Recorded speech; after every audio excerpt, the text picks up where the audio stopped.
Hello everyone, कैसे हो आप सब लोग। तो यहाँ पे मार्केट ओपन हो चुका है, कुछ गैप डाउन वगैरह देखने को मिला। उसके बाद कुछ रिजेक्शन आने के बाद रिकवरी हमें मार्केट के अंदर नजर आ रहा है। तो वैसे में हम यहाँ पे ट्रेड बनाना शुरू करेंगे। बाइंग हम यहाँ पे करने वाले मार्केट में सबसे पहले बैंक निफ्टी के अंदर अपना पोजीशन ऐड करेंगे 1170 क्वांटिटी के साथ। अब देखिए यहाँ पे हम थोड़ा क्विकली काम कर रहे हैं, लेकिन उसका भी एक रीजन है, वो हम एक्सप्लेन करेंगे। लेकिन पहले अपना ट्रेड मार्केट के अंदर बना लेते हैं, कंप्लीट कर लेते हैं। सेकंड पोजीशन बनाएंगे सेम क्वांटिटी के साथ। सेंसेक्स में ऐड करेंगे 840 क्वांटिटी। आज अपना सेंसेक्स में एक्सपायरी भी रहने वाला है। और निफ्टी में ऐड करेंगे 1300 क्वांटिटी। तो देखिए अभी हमें ट्रेड बनाते कुछ लॉस वगैरह नजर आ रहा है। तो बात करते हैं कि यहाँ पे हमने मार्केट के अंदर बाइंग क्यों किया। अब देखिए ट्रेड कुछ ऐसे होते हैं जहाँ पे थोड़ा सा रिस्क आपको एक्स्ट्रा लेना पड़ता है, कुछ ऐसे ट्रेड होते हैं जहाँ पे कंफर्टेबल आप मार्केट के अंदर काम कर सकते हो। तो आज थोड़ा सा रिस्क वाला ट्रेड तो है, लेकिन ओवरऑल सिचुएशन को देखकर मार्केट के अंदर यहाँ पे काम किया जा सकता था। थोड़ा अगर हम मार्केट के अंदर रिस्क लेंगे तो प्रॉफिट भी ठीक बनाने की मार्केट के अंदर कोशिश करने वाले हैं। एक ये होता है कि मार्केट के अंदर हम ऑलरेडी कैसा काम कर रहे हैं कि मार्केट के अंदर देखिए अगर कल लॉस हो जाता, उससे पीछे लॉस हो जाता, तो फिर हमें लॉस को स्ट्रीक तोड़ने के लिए थोड़ा वेट करना पड़ता, ज्यादा रिस्क वाले ट्रेड से हमें दूर रहना पड़ता। लेकिन वैसे हमारी सिचुएशन है नहीं, हम ठीक ठाक मार्केट के अंदर काम करें तो ऐसे में थोड़ा सा रिस्क लेके मार्केट के अंदर काम कर सकते हैं। ऐसे में बात करते हैं कि यहाँ पे हमने बाइंग मार्केट के अंदर क्यों किया और क्विकली हमने मार्केट के अंदर डिसीजन क्यों बना लिया। अगर आप चार्ट वगैरह को देखो तो आपको क्या नजर आएगा कि कल हमें बहुत बड़ा गैप वगैरह देखने को मार्केट के अंदर मिला। उसके बाद ओवरऑल मार्केट के अंदर पॉजिटिव मोमेंटम बना रहा। ऐसे में यहाँ पे बायर मार्केट के अंदर डेफिनेटली बैठे हों, क्योंकि कोई सेल करके तो नहीं गया हुआ, क्योंकि गैप अप भी काफी अच्छा था। उसके बाद पॉजिटिव मोमेंटम किया, तो सेलर तो नहीं बैठे होंगे, लेकिन यहाँ पे बायर ही मार्केट के अंदर बैठे होंगे। जब मार्केट के अंदर गैप डाउन हुआ तो जो भी यहाँ पे बाइंग करके बैठा हुआ कंप्लीटली उसको मार्केट ने निकाला, अचानक से रिजेक्शन वगैरह आए। यानी कि जो भी यहाँ पे बाइंग करके होल्ड करके अपनी पोजीशन गए होंगे उनके मार्केट ने एसएल वगैरह हिट कर दिए, जो कि हमें सामने से नजर आ रहे हैं। अब देखिए इसमें भी दो बातें होती है कि मार्केट अगर छोटा मोटा रिकवरी करता तो मे भी हम दूर हो जाते, लेकिन तुरंत रिकवरी करना शुरू कर दिया। यानी कि देखने में ऐसा लग रहा है कि बायर को निकाला फिर मार्केट ऊपर जाने की कोशिश करा है। तो ओवरऑल ये चार्ट लगता है कि रिकवरी वगैरह में जा सकता है। ओवरऑल आपको पता है कि मार्केट के अंदर कंटिन्यू स्ट्रेंथ बना हुआ है। कल भी मार्केट के अंदर बहुत बड़ा गैप वगैरह में देखने को मिला था। तो डायरेक्टली हम सेलिंग का प्लान नहीं बनाना चाहते थे कि गैप डाउन ओपन हो गया तो ऐसा नहीं कि सेलिंग ही कर लेंगे। तो इसी वजह से हमने मार्केट के अंदर प्लान बना रखा था कि मार्केट क्या कर सकता है, गैप डाउन में बायर को निकालेगा, फिर मार्केट के अंदर रिकवरी वगैरह पॉसिबल हो सकता है। तो वैसा ही कुछ हमें होता हुआ नजर आया, उसके अकॉर्डिंग हमने ट्रेड मार्केट के अंदर बनाना शुरू कर लिया। ऐसा ही हमें बैंक निफ्टी वगैरह के अंदर नजर आ रहा है कि यहाँ पे देखिए जो बाइंग किया होगा वो तो ऑलरेडी अच्छा प्रॉफिट वगैरह बुकिंग करके निकल गया होगा। अब यहाँ पे जो बायर बैठे होंगे वो हमारे लिए इंपॉर्टेंट हो सकते हैं, जैसे हमने एनालिसिस में डिस्कस किया। लेकिन गैप डाउन में क्या होता है, गैप डाउन में जैसे ही मोमेंटम आएगा वो मार्केट के अंदर भाग जाएंगे। ऐसे में डाउन साइड डायरेक्टली हमारे पास बायर के ऐसे अवेलेबल होंगे नहीं। उसके बाद हमें रिकवरी भी नजर आना शुरू हो चुका था। तो ऐसा समझते हमने थोड़ा सा रिस्क लेते हुए जल्दी काम कर लिया। अदरवाइज देखिए ऐसे वोलेटाइल मार्केट में थोड़ा परेशानी बना रहता है। इसमें एक डाउट बना रहता है कि मार्केट क्या कर लेता है, ये जो चार्ट होता है अपर रेंज हो गया, लोअर रेंज हो गया, इसके मिडिल में कहीं ना कहीं घूमता रहता है, कभी नीचे चला गया, कभी ऊपर चला गया। अगर वैसा कोई माइंडसेट बना के मार्केट काम करने की कोशिश करे तो उसमें हमें नुकसान दे सकता है। अदरवाइज चार्ट के अकॉर्डिंग हम सही बैठे हैं कि मार्केट ने क्या किया, बायर को निकाला फिर ऊपर जाने की कोशिश करे, एक्यूरेट चार्ट है, कोई प्रॉब्लम नहीं है।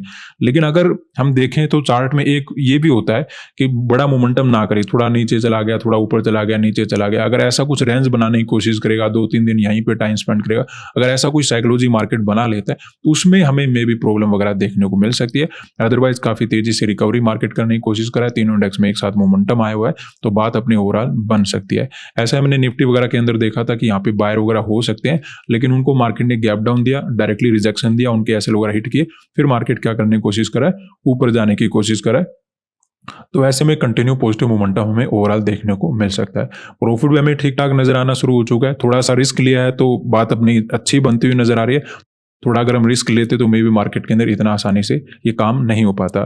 तो थोड़ा हमें ध्यान रखना होगा, ज़्यादा बड़ा टारगेट तो हमें नहीं रखना है, लेकिन एक नॉर्मल टारगेट जो हम रेगुलर रहते हैं वो हम लेके यहाँ से निकल जाएंगे, क्योंकि रिस्क उतना ही अच्छा रहता है जिस प्रकार का मार्केट होता है। अगर हम मार्केट में ज़्यादा रिस्क लेके बैठे रहेंगे कि आज ही सब कुछ पैसा बनाएंगे, तब हमारे लिए प्रॉब्लम मार्केट डेफिनेटली क्रिएट करेगा। सिचुएशन को देखो, मोमेंटम को देखो, फिर अगर आपको लगता है कि बात अगर आपकी बन पा रही है तो वहाँ पे आपको रिस्क लेने में कोई बुराई नहीं होती। तो सिचुएशन के अकॉर्डिंग होता है सब कुछ। ऐसे नहीं कि कभी कभी क्या होता है ऐसी रेड कैंडल बनेगी वहाँ पे हमें वेट करना पड़ेगा। लेकिन आज हम क्लियर थे कि आसपास कोई चार्ट यहाँ पे अवेलेबल है नहीं, तो डायरेक्टली बायर के एसएल अवेलेबल है नहीं, यहाँ पे बायर बैठे होंगे, वो मार्केट गैप डाउन में सीधा निकालेगा, फिर अगर ऊपर जाने की कोशिश कर रहा है तो परफेक्ट ट्रेड हमें मिल रहा है तो वहाँ पे हम रिस्क ले लेते हैं। लेकिन हर बार ऐसा नहीं करना होगा कि रेड कैंडल के बाद हमें बाय करना है, वो भी नहीं चलेगा।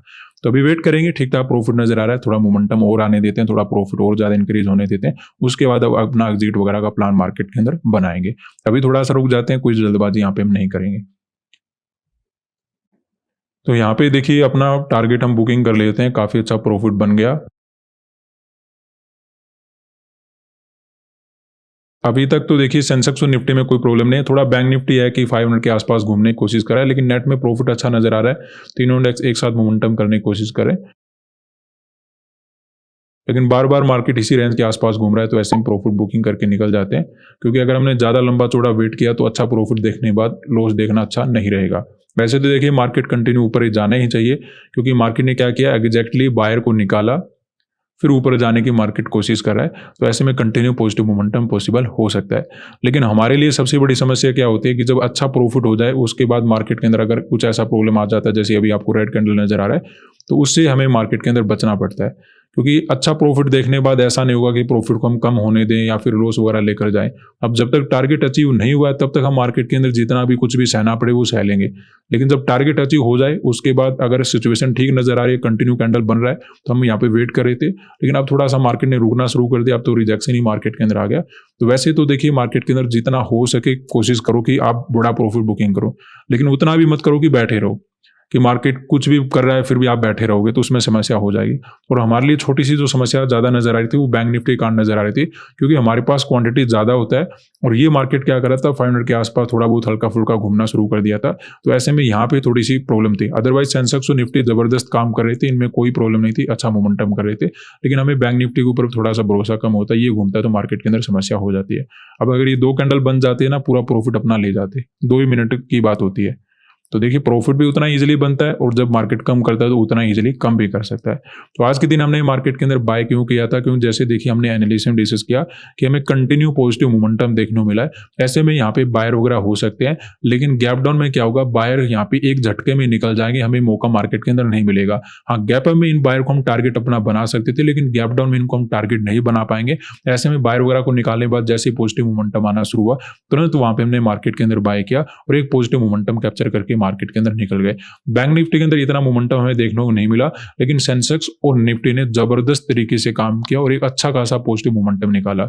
यहाँ पे भी एग्जैक्टली ऐसा ही हुआ था कि डाउन साइड यहाँ पे डायरेक्टली बायर के एसएल अवेलेबल है नहीं, ऐसे में यहाँ पे जो बायर बैठे हैं उनको अचानक से मार्केट ने गैप डाउन वगैरह देखकर निकाला, फिर जैसे ही मार्केट ने रिकवरी होना शुरू हुआ वहां पे हमने मार्केट के अंदर ट्रेड बनाया और एक अच्छा खासा मोमेंटम कैप्चर करके मार्केट के अंदर निकल गए।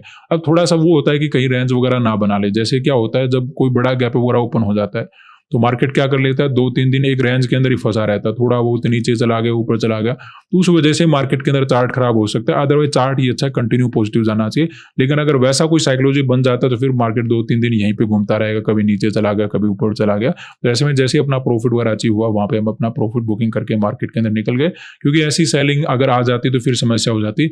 ऑलरेडी हम टारगेट को ओवर अचीव कर ही चुके थे, तो वहां पे हम रिस्क क्यों रखे, जितना हो सकता था हमने वेट किया, उसके बाद अपना ट्रेड वगैरह कट करके मार्केट से चले गए।